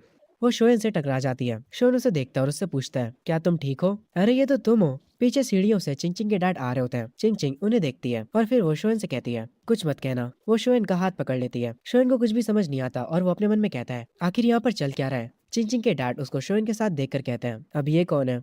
चिंग चिंग तुरंत कहती है, ये मेरा बॉयफ्रेंड है और अब हम लोग यहाँ से जा रहे हैं। शोएन को कुछ समझ नहीं आता, वो काफी कंफ्यूज होता है। चिंग चिंग उसे अपनी कार तक ले जाती है। वो उसे अपने कार में बैठने के लिए कहती है और फिर वो मिस वांग से कहती है, आंट वांग अब चलिए चलते हैं। शोएन को चिंग चिंग के साथ देखकर मिस वांग अपने मन में कहती हैं, ये लोग एक साथ क्या कर रहे हैं? और अब तो ये लोग एक दूसरे का हाथ भी पकड़े हुए हैं। शोएन तुरंत चिंग चिंग से पूछता है, हे तुम्हें क्या हुआ है? तुमने मुझे अपना बॉयफ्रेंड कहा? सच में? मैंने कब तुम्हें हाँ कहा? चिंग चिंग कहती है, समझ लो तुमने मुझ पर एक एहसान करा। शोएन हैरान होता और कहता है, मैंने तुम पर एहसान करा? तुम्हारे में सच में कोई भी शर्म नहीं है। चिंग चिंग कहती है, तो फिर तुम्हें और क्या चाहिए? शोएन तुरंत अपना फोन निकालता और कहता है, पहला तो तुम अपने वीचैट पर मुझे ऐड करो और इसके बारे में हम बाद में बात करेंगे। शोएन भाई, आईडी लेने का तरीका थोड़ा कैजुअल है, पर कोई ना, मैं समझता हूँ। चिंग चिंग उसे अपनी आईडी दे देती है। शोएन उससे उसका नाम पूछता है और वो उसे अपना नाम बता देती है। तभी सीन शिफ्ट होता है चिंग चिंग के डैड के ऊपर। वो अपने मैनेजर से कहते हैं, वो जो बंदा अभी यहाँ पर आया था उसके बारे में पता लगा, वो कौन है? चिंग चिंग के डैड उसकी मॉम को कॉल करते हैं और कहते हैं, क्या तुम्हें पता है कि तुम्हारी बेटी किसी को डेट कर रही है? चिंग चिंग की मॉम कहती है, क्या तुम पागल हो गए हो? तुम ये कैसी बातें कर रहे हो? उसके डैड कहते हैं, अभी अभी वो यहाँ पर अपने बॉयफ्रेंड के साथ आई थी और वो उसका हाथ भी पकड़े हुई थी। उस लड़के का नाम शोयान है। चिंग चिंग की मॉम पता नहीं क्यों एक्साइटेड हो जाती है और कहती है, वो लड़का दिखने में कैसा है? चिंग चिंग के डैड गुस्सा होते हैं और कहते हैं, वो कैसा दिखता है इससे तुम्हें क्या मतलब है?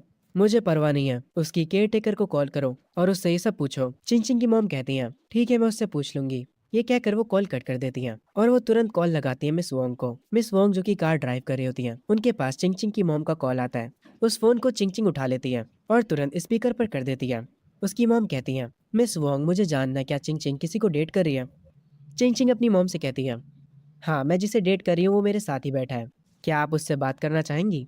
शोएन भी पता नहीं क्यों कहता है, हाय आंटी आप कैसी हैं? उसके बाद चिंग चिंग कॉल कट कर देती है। शोएन अपने दिल पर हाथ रखे होता और कहता है, तुमने अचानक से मुझे डरा दिया। मुझे ये मत कहना कि तुम्हारे पेरेंट्स एक साथ मिलकर मुझे मारने वाले हैं। चिंग चिंग ये सुनकर हंसती है। फिर इनकी कार एक बहुत बड़े मॉल के सामने रुकती है। चिंग चिंग कार से उतरती है और शोएन से उतरने के लिए कहती है। शोएन कहता है, मैं नहीं उतरूंगा। पर कुछ टाइम बाद वो मॉल में चिंग चिंग के साथ घूम रहा होता है। वो चिंग चिंग से पूछता है, क्या तुम्हारे पेरेंट्स की डिवोर्स हो चुकी है? चिंग चिंग ये सुनकर हैरान हो जाती है कि उसे ये सब कैसे पता चला। शोएन कहता है, मैंने बस अंदाजा लगाया था, तुम्हारे में काफी चिड़चिड़ापन है। ऐसा लगता है जैसे तुम्हें बहुत कम प्यार मिला है और जैसे तुम अपने पेरेंट्स से बात करती हो उसके हिसाब से तो ये बताना ईजी है। चिंग चिंग शोएन से कहती है, आज मेरा बर्थडे है। ये सुनने के बाद शोएन कहता है, तो तुम क्या चाहती हो? क्या मैं तुम्हारे साथ मिलकर तुम्हारे पेरेंट्स से रिवेंज लूं? चिंग चिंग कहती है, हाँ मैं यही चाहती हूँ।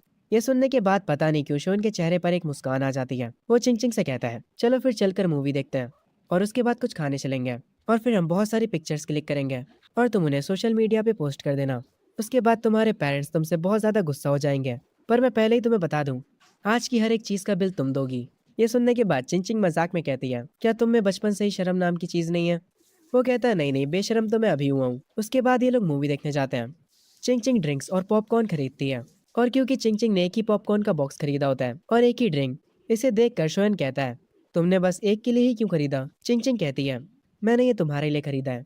मैं सोडा नहीं पीती और ना ही कोई जंक फूड खाती हूँ। ये कहने के बाद चिंग चिंग सिनेमा हॉल के अंदर जाने लगती है। पीछे से शोएन कहता है, हाँ हाँ आप तो फेरी क्वीन हो ना।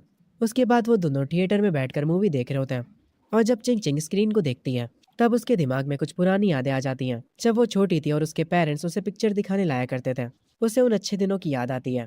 चिंग चिंग काफी देर से कुछ नहीं बोल रही होती। ये देखकर शोएन उससे कहता है, हे तुम इतनी देर से कुछ बोल क्यों नहीं रही हो? तुम्हें फोटोज क्लिक नहीं करने क्या? अपने पेरेंट्स को दिखाने के लिए चिंग चिंग थोड़ी निराश लग रही होती है। उसके बाद वो अपनी जेब से अपना फोन निकालती है और स्क्रीन की पिक्चर क्लिक करने लग जाती है। शोन ये देखकर कहता है, तुम स्क्रीन की पिक्चर क्यों क्लिक कर रही हो, हमें साथ में एक फोटो लेनी होगी। वो उससे उसका फोन ले लेता है और उसके साथ एक पिक्चर क्लिक करता है। पर फोटो खींचते ही चिंग चिंग उससे दूर हो जाती है। उस फोटो को देखने के बाद शोन थोड़ा उदास होता है और कहता है, अगर तुम्हें फोटो नहीं खिंचवानी तो ठीक है, तो मत खिंचाओ। तुम इतनी दूर क्यों बैठी हो, ऐसे हम फोटो नहीं खींच पाएंगे। उसके ये कहते ही चिंग चिंग उसके थोड़े पास आ जाती है। वो ब्लश कर रही होती है। शोन उसे और पास आने के लिए कहता है और उसे स्माइल करने के लिए कहता है। और फाइनली ये लोग एक अच्छी फोटो ले लेते हैं।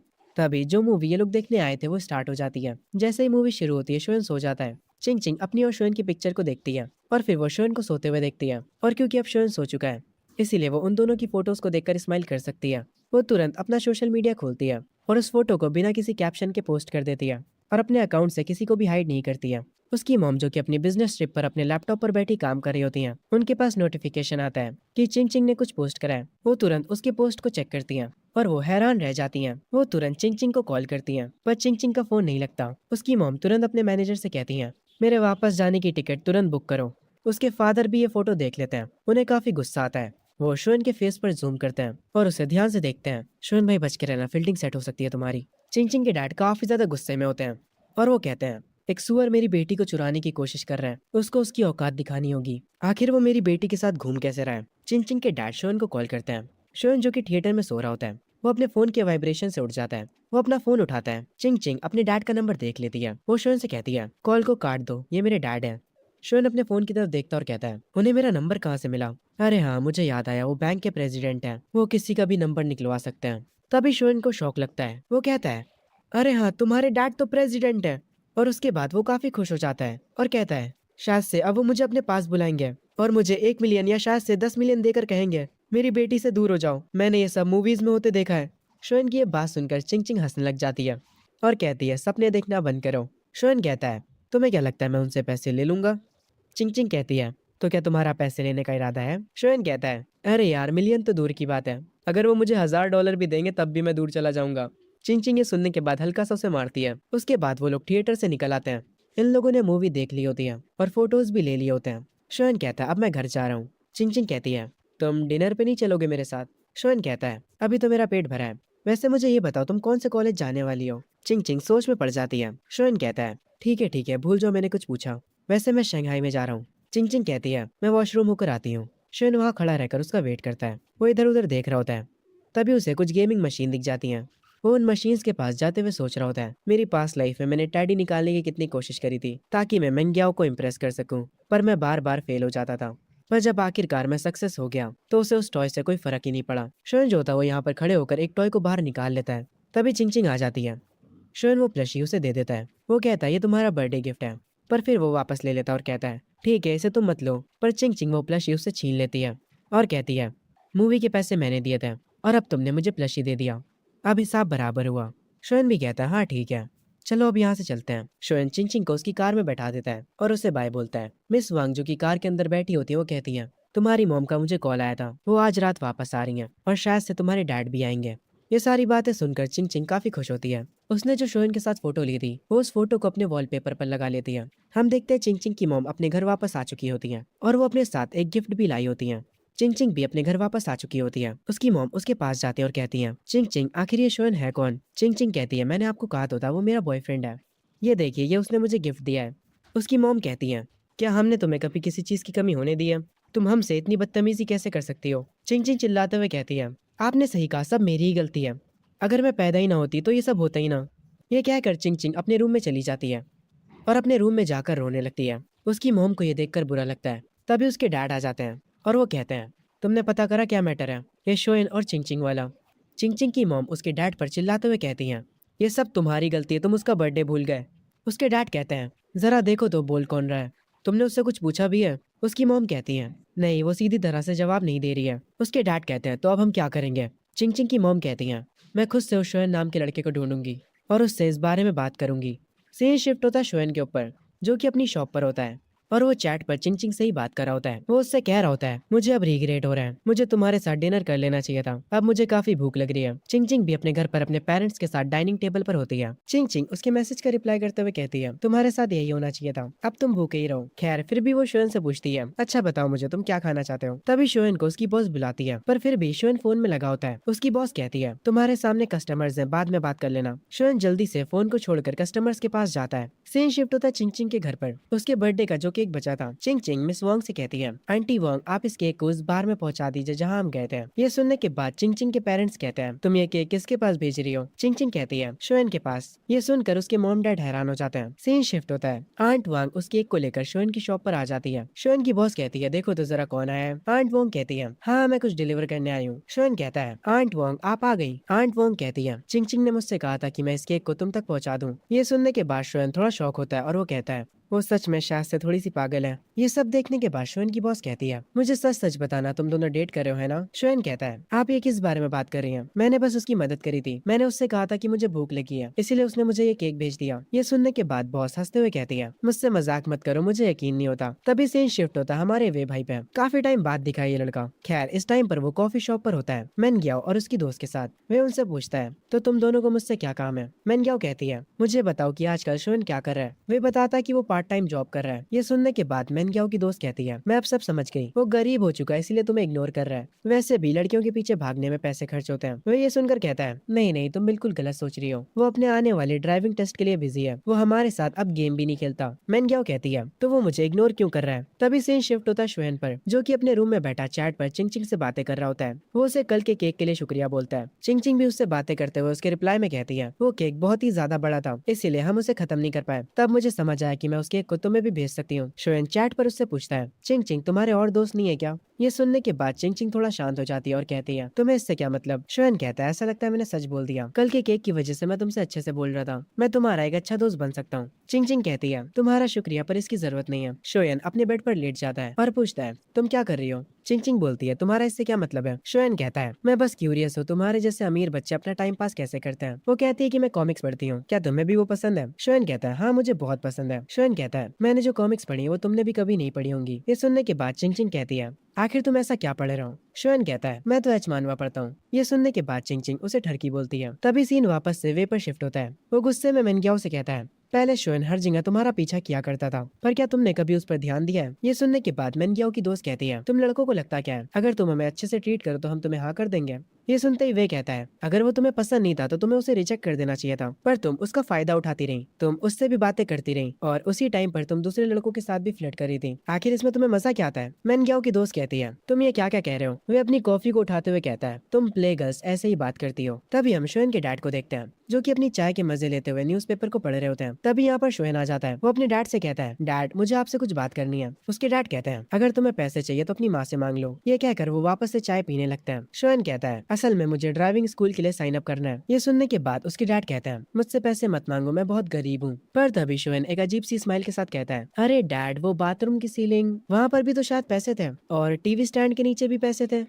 मुझे पता है कि आप पिछले 6 महीनों से पैसे जमा कर रहे हो। ये सुनते ही उसके डैड की चाय गिर जाती है और वो कहते हैं, तुम्हें ये सब कैसे पता। शोएन बस हंसता है। उसके डैड कहते हैं, ठीक है मैं कल लिविंग रूम के टेबल पर पैसे रख दूंगा। ये सुनने के बाद शोएन कहता है, ये हुई ना बात, मैं अब काम पर जा रहा हूँ।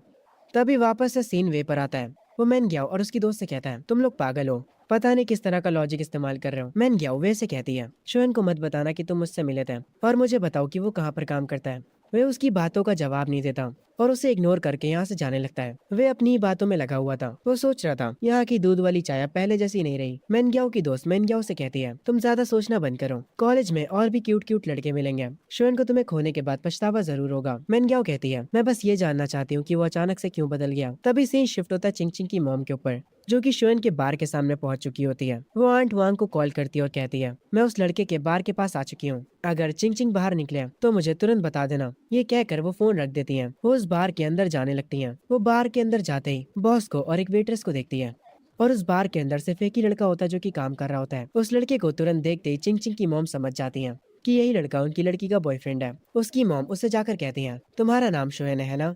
शोएन कहता है, हाँ वो मेरा ही नाम है, पर आप कौन है।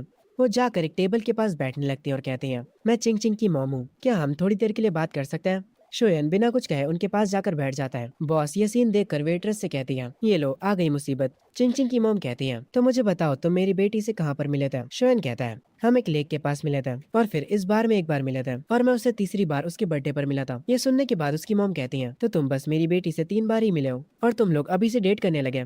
ये सुनने के बाद शोयन कहता है, आंटी आप अपनी खुद की बेटी को नहीं जानती क्या? क्या उसकी पर्सनैलिटी ऐसी है कि एक लड़के से 3 बार मिलने के बाद वो उसे डेट करने लगेगी? चिंग चिंग की मॉम शोयन को देखने लगती है। उनकी आंखें सरप्राइज से भरी होती हैं। शोयन उनसे काफी अच्छे से बात कर रहा होता है। खैर तभी अचानक से चिंग चिंग की मॉम कहती हैं, मुझे बताओ तुम कौन से कॉलेज में जाना चाहते हो? शोयन कहता है, मैं शंघाई में जाना चाहता हूँ, जो कि स्कूल ऑफ फाइनेंस है। ये सुनने के बाद चिंग चिंग की मॉम कहती हैं, तुम एक आम लड़के हो, तुम्हारे लिए फाइनेंस चुनना एक स्मार्ट चॉइस नहीं है। ये सुनने के बाद शोयन कहता है, मेरा गोल है बहुत अमीर बनने का। ये सुनने के बाद चिंग चिंग की मॉम के चेहरे पर एक अजीब सी स्माइल आती है और वो अपने मन में कहती है, इसकी हाइट भी अच्छी है और इसका फेस भी और इसकी पर्सनैलिटी भी। अगर ये सच में अपने सपनों को पूरा कर लेता है तो शायद से मैं हाँ कर दूं। खैर आगे वो शोयन से कहती हैं, मैं यहाँ पर तुम्हें ब्लेम करने नहीं आई थी। मुझे कोई दिक्कत नहीं अगर तुम चिंग चिंग के दोस्त हो तो, पर मैं उम्मीद करती हूँ कि तुम लाइंस को क्रॉस नहीं करोगे। तुम एक स्मार्ट बच्चे हो, तुम्हें पता होगा मेरा क्या मतलब था इससे। शोयन कहता है, फिक्र मत करिए आंटी, मैं सब समझ गया। चिंग चिंग की मॉम अपना फोन उठाती है और कहती है, क्या हम एक दूसरे को वी चैट पर ऐड कर सकते हैं? शोयन हाँ कर देता है। उसके बाद वो उस म्यूजिक बार से निकल आती है। वो अपनी कार में बैठी होती है और काफी ज्यादा थकी हुई लग रही होती है। तभी सीन शिफ्ट होता है वे पर, जो कि अपने घर पर बैठा गेम खेल रहा होता है। असल में वो कॉल पे शोयन से बात कर रहा होता है। शोयन दूसरी तरफ से कहता है, वे चलो चलते हैं, कल ड्राइविंग स्कूल के लिए साथ में साइन अप करते हैं। ये सुनने के बाद वे कहता है, इतनी जल्दी? शोयन कहता है, जितनी जल्दी हम ये कर लेंगे उतनी ज्यादा हमारी टेंशन कम होगी। वे कहता है, ठीक है मैं अपने पेरेंट्स से पूछकर बताता हूँ। तभी सीन शिफ्ट होता है चिंग चिंग के घर पर। वो कुछ खा रही होती है, तभी उसकी मॉम आती है। वो अपनी बेटी से ऐसे ही कुछ बातें करती हैं। फिर आगे वो उससे पूछती हैं, तो तुम्हें कौन से कॉलेज जाना तुमने चूज करा? चिंग चिंग कहती है, मैं शंघाई में जा रही हूँ। ये सुनने के बाद उसकी मॉम अपने मन में कहती हैं, ये तो वही कॉलेज है जिसमें वो लड़का शोयन जा रहा है। वो अपनी बेटी से दोबारा पूछती हैं, क्या तुमने सच में डिसाइड कर लिया है? चिंग चिंग बालकनी की ओर जाते हुए कहती है, हाँ मैंने डिसाइड कर लिया है। हम वे को देखते हैं जिसको लेने के लिए शोयन आया होता है अपनी स्कूटी पर। वे उससे कहता है, तुम कुछ ज्यादा ही जल्दी नहीं आ गए? जल्दी पीछे बैठ जा, हमें चलना भी है। वे बताता है कि उसके डैड ने उसे 2800 युआन दिए हैं। शोयन बताता है, मेरे डैड ने मुझे 3500 दिए हैं। तेरे और मेरे पैसे मिलाकर 700 तो हो ही जाएंगे। ये हमारा पहला स्टेप होने वाला है मिलियनर बनने की ओर। वो लोग हंसते हुए जा रहे होते हैं। आगे ये लोग ड्राइविंग स्कूल पहुंच जाते हैं। वहाँ का कोच कोल्ड ड्रिंक पी रहा होता है। वो उन दोनों से कहता है, पहले जाओ और रास्ते की फील लेकर आओ। वे पहले गाड़ी में बैठता है और टेस्ट देने के लिए रेडी हो जाता है। शोयन पीछे वाली सीट पर बैठा होता है। वे कार ऑन करते हुए बोलता है, हे शोयन तू ट्राई करना नहीं चाहेगा? शोयन कहता है, नहीं मेरे लिए ड्राइव करना इजी है। ये सुनने के बाद कोच कहता है, बच्चे चीजों को देखना और उन्हें खुद से ट्राई करना अलग होता है। ये सुनने के बाद शोयन कहता है, अंकल क्या आपने लॉन्च कंट्रोल और ड्रिफ्टिंग के बारे में सुना है? ये सुनने के बाद वे और वो कोच दोनों ही हैरान हो जाते हैं। कोच हंसते हुए कहता है, बच्चे बकवास बंद करो और हमें दिखाओ अगर तुम ये सच में कर सकते हो तो। वो कोच कहता है, ये लो चाबी और ट्राई करना चाहोगे? शोयन कहता है, हाँ क्यों नहीं, चलो वे ड्राइवर की सीट से उतरो, मुझे ट्राई करने दो। शोयन ड्राइविंग सीट पर आकर बैठ जाता है। वे काफी चिंता में होता और कहता है, शोयन क्या तुम सच में ये कर लोगे? तुम हमें ठोक तो नहीं दोगे ना कहीं? शोयन कहता है, रिलैक्स कर यार, तुझे पता तो है मैं अपनी जान जोखिम में नहीं डालता मजे के लिए। चलो अंकल अब मैं तुम्हें दिखाता हूँ लॉन्च कंट्रोल। वो कोच कहता है, अगर तुमने रिवर्स में पार्किंग कर ली तो तुम यहाँ पर आकर कभी भी प्रैक्टिस कर सकते हो। शोयन कार को ऑन करता है और एक ही ट्राई में रिवर्स पार्किंग कर लेता है, जिसे देखकर वो कोच हैरान रह जाता है और वे भी। वो उससे कहता है, शोयन क्या तुम छुप छुप कर कार चलाना सीख रहे थे? शोयन कहता है, नहीं यार मुझ में बस नेचुरल टैलेंट है। ये कहकर वो दोनों टेस्ट देकर बाहर आ जाते हैं। वे अभी तक हैरान होता और कहता है, तुमने साइन अप करते ही रिवर्स पार्किंग कर ली, तुम कमाल के हो यार। अगर तुम पास हो गए और मैं फेल हो गया तो ये काफी शर्म की बात होगी। शोयन कहता है, अरे नहीं यार तुम भी पास हो जाओगे और फिक्र मत करो, तुम्हें और भी मौके मिलेंगे मेरे सामने एम्बेरस होने के। तभी शोयन को किसी को कॉल आता है। वो कॉल को उठाता है और कहता है, कौन बोल रहा है? और वो कॉल असल में चिंग चिंग के फादर का होता है। शोयन उनसे कहता है, अंकल मेरी पहले ही चिंग चिंग की मदर से बात हो चुकी है, क्या आपको किसी और चीज के बारे में बात करनी है? तभी चिंग चिंग के फादर कहते हैं, क्या तुम आज शाम फ्री हो? मुझे तुमसे कुछ बात करनी है, मुझे बस अपना एड्रेस भेज दो, मैं तुम्हें लेने के लिए एक ड्राइवर को भेज दूंगा। शोयन उन्हें बता देता है कि वो ड्राइविंग स्कूल में अभी, और ये कहकर वो फोन रख देता है। वे उससे आकर पूछता है, किसका फोन था भाई?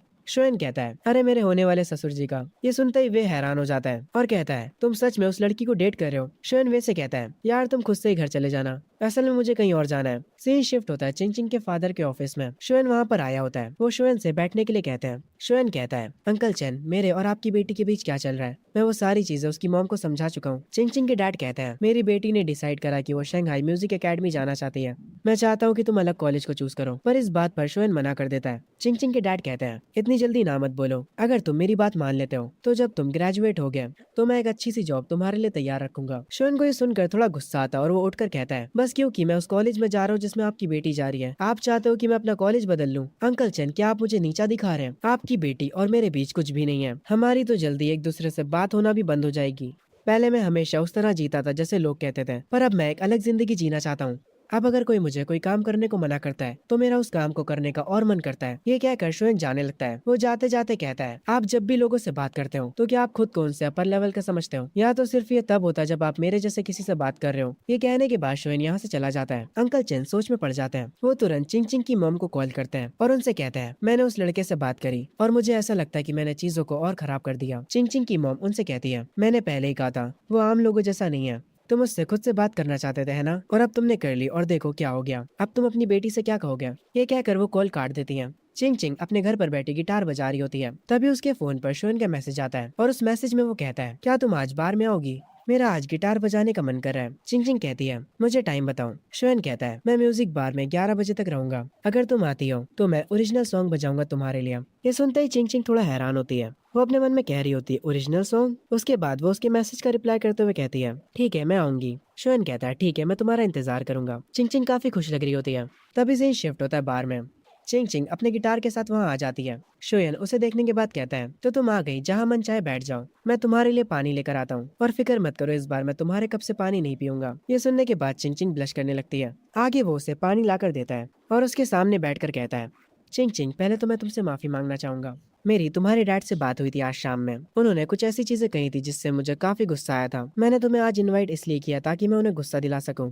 ये सुनने के बाद चिंग चिंग कहती है, कोई ना, मुझे बुरा नहीं लगा। मैं जानती हूँ उन्होंने क्या कहा होगा। उसके बाद चिंग चिंग कहती है, तुमने कहा था कि तुम एक ओरिजिनल सॉन्ग प्ले करोगे मेरे लिए। शोएन उठता है और हंसता है और उससे गिटार मांगता है। तभी यहाँ पर चिंग चिंग की मॉम आ जाती हैं। वो इधर उधर देखने लगती हैं। शोएन जाकर स्टेज पर बैठ जाता है और सबसे कहता है, मैं अब एक ओरिजिनल सॉन्ग गाने जा रहा हूँ। ये गाना होने वाला है, अगर एक दिन मैं रिच बन गया तो। चिंग चिंग की मॉम उसके पास आकर बैठ जाती हैं। ये सुनने के बाद चिंग चिंग हंसती है। उसके बाद शोएन गाना शुरू करता है।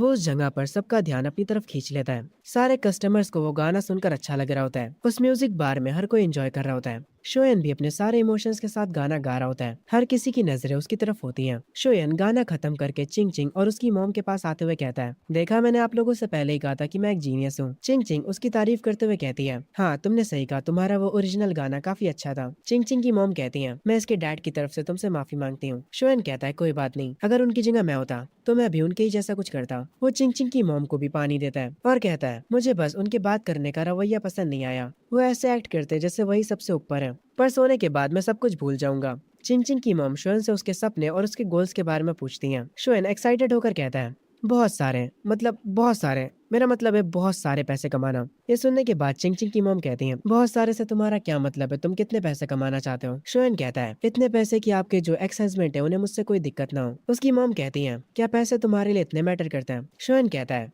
गरीबों की ज्यादातर प्रॉब्लम्स पैसे ना होने की वजह से आती है और आजकल तो चीजें और खराब हैं। उसकी मॉम कहती है, कैसी चीजें खराब हैं? शोयन शर्माते हुए कहता है, अरे मेरा मतलब था जैसे शादी के रिश्ते आना और तुम्हें लड़की वाले रिजेक्ट कर देते हैं क्योंकि तुम कम पैसे कमाते हो। ये सुनकर चिंग चिंग की मॉम हंसने लगती है और वो कहती है, तो तुम्हारे हिसाब से एक अच्छा आदमी किसे कहते हैं? उसके पास कौन सी क्वालिटीज होनी चाहिए? शोएन कहता है, मैं आपको एग्जाम्पल के साथ बताता हूँ। एक बंदा है जो कि KFC से $50 का खाना खाना चाहता है। उसके हिसाब से वो खाना बहुत ही महंगा है, पर अगर वही खाना उसकी वाइफ या फिर उसकी बच्ची मांगे तो वो बिना सोचे समझे उन्हें वो खिलाएगा। एक अच्छा आदमी ये होता है। ये लोग काफी देर तक आपस में बातें करते हैं, इतनी देर तक कि ये लोग टाइम देखना भी भूल जाते हैं। आखिर में शोएन इन्हें बाहर तक छोड़ने जाता है। चिंग चिंग की मॉम को धीरे धीरे शोएन पसंद आने लगता है। वो उसे एक्सेप्ट करना स्टार्ट करने लगती है। वो शोएन से कहती है, तुम्हारे साथ बात करके काफी अच्छा लगा। अगर कभी चिंग चिंग तुमसे दोबारा मिलना चाहेगी तो फिक्र मत करो, मैं उसके साथ नहीं आऊंगी। शोएन कहता है, आंटी आप परेशान मत होइए, मैं हमेशा अपने वादे निभाता हूँ। ये सुनने के बाद चिंग चिंग और उसकी मॉम कार में जाकर बैठ जाते हैं। शोयन खिड़की पर कहता है, चिंग चिंग तुम अपना गिटार बार में ही भूल गई। ये सुनने के बाद चिंग चिंग कहती है, तुम उस गिटार को रख सकते हो कुछ दिनों के लिए, पर हाँ मुझे वापस देना मत भूलना। वो उसे बाय बोलती है। शोएन कहता है, ठीक है फिर तुम्हें इंतजार करना पड़ेगा अगली बारी का जब हम मिलेंगे। खैर उसके बाद उनकी कार यहाँ से चली जाती है। तभी यहाँ पर शोएन की बॉस आती है और वो कह रही होती है,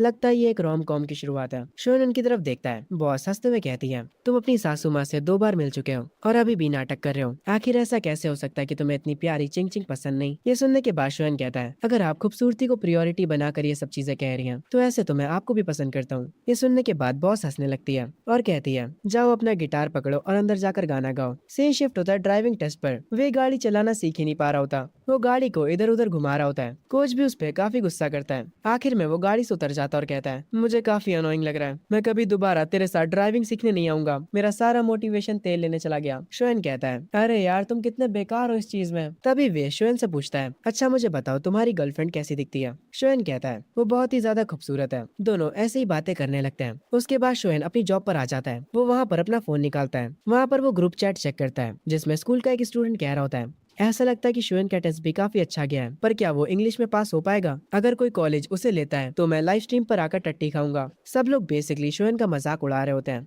पर वे अकेला शोएन की तरफ से बोल रहा होता है और कह रहा होता है, शोएन के अच्छे नंबर्स आएंगे। वे में और बाकी के स्टूडेंट्स में बहस शुरू हो जाती है। वे अकेला शोएन की तरफ से लड़ रहा था। शोएन इन लोगों को बातें करते हुए देखता है और वो अपने मन में कहता है, ये लोग कितने ज्यादा चाइल्डिश हैं। वो ग्रुप चैट को बंद कर देता है और अपने मन में कहता है, कल रिजल्ट आ जाएंगे। वो चिंग चिंग को मैसेज करता है और कहता है, क्या तुमने डिसाइड कर लिया कि तुम कौन से कॉलेज जाने वाली हो। चिंग चिंग बताती है वो शंघाई जाने वाली है। इनकी ऐसे ही थोड़ी बात होती है। चिंग चिंग उससे कहती है, मेरे गिटार के साथ कुछ होना नहीं चाहिए। शोएन कहता है, तुम चिंता मत करो, मैं उसका ट्रेजर जैसे ध्यान रखूंगा। यहाँ तक कि मैं उसे गले लगा लेता हूँ जब भी मैं सोता हूँ। ये सुनने के बाद चिंग चिंग उसे ठरकी बोलती है। शोएन हंसता है और कहता है, मैं तुम्हें थोड़ी ना गले लगा रहा हूँ जो तुम मुझे ठरकी बोल रही हो। चिंग चिंग कहती है, अब बकवास बंद करो। उसके बाद चिंग चिंग कहती है, तुमने जो सॉन्ग लिखा था क्या तुम मुझे उसके लिरिक्स भेज सकते हो। शोएन कहता है, ठीक है, पर कॉपीराइट ना पाने के लिए आपको 10,000 देने पड़ेंगे। चिंग चिंग कहती है, ठीक है, हमारी डील रही। इनका ऐसे ही थोड़ा हंसी मजाक चलता है, पर जो अपना शोएन होता है वो सच में अपना अकाउंट नंबर भेज देता है, मतलब कॉपीराइट के पैसे लेने के लिए। वो असल में मजाक कर रहा होता है। उसे लगता है कि चिंग चिंग पैसे नहीं भेजेगी, पर वो हैरान हो जाता है क्योंकि उसके अकाउंट पर मैसेज आता है, 10,000 आपके बैंक अकाउंट में क्रेडिट हो चुके हैं। ये देखने के बाद शोएन अपने मन में कहता है, ये लड़की कितनी खूबसूरत है और इसके पास पैसे भी हैं। चिंग चिंग कॉमिक्स पढ़ने लगती है। शोएन उसे अपने गाने के लिरिक्स भेज देता है। वो कहती है, अच्छा काम करा, अब तुम जा सकते हो। और वो वापस से कॉमिक्स पढ़ने लगती है। उसकी मॉम चिंग चिंग को मुस्कुराते हुए देखती है और अपने मन में सोचती है, क्या ये लड़की सच में सीरियस है। तभी सीन शिफ्ट होता है शोएन के घर पर, जहाँ उसकी मॉम बार बार घड़ी को देखे जा रही होती है और कहती है, टाइम बस होने ही वाला है। आखिर ये शोएन अभी तक उठा क्यों नहीं है। शोएन के डैड कहते हैं, वो कल रात घर लेट आया था। उसकी मॉम उसके डैड को उसे उठाने के लिए भेजती है और बार बार घड़ी को देखे जा रही होती है, पर अभी तक शोएन उठा नहीं होता है। उसके डैड वापस आ जाते हैं। उसकी मॉम कहती है, आखिर वो कर क्या रहा है, अगर उसके नंबर्स अच्छे नहीं आए होंगे तो वो गया। शोएन के डैड कहते हैं, उसकी एडमिशन टिकट टेबल पर रखी है, हम उन्हें खुद भी तो चेक कर सकते हैं। शोएन की मॉम थोड़ा गुस्सा तो होती है, पर फिर वो खुद से रिजल्ट चेक करने के लिए मान जाती है। शोएन के डैड लैपटॉप पर बैठकर उसका रिजल्ट चेक करने लगते हैं। शोएन की मॉम उसका रोल नंबर बता रही होती है। उसके डैड ऑनलाइन रिजल्ट चेक करते हैं। तभी यहाँ पर उठकर शोएन आ जाता है। वो पीछे से कहता है,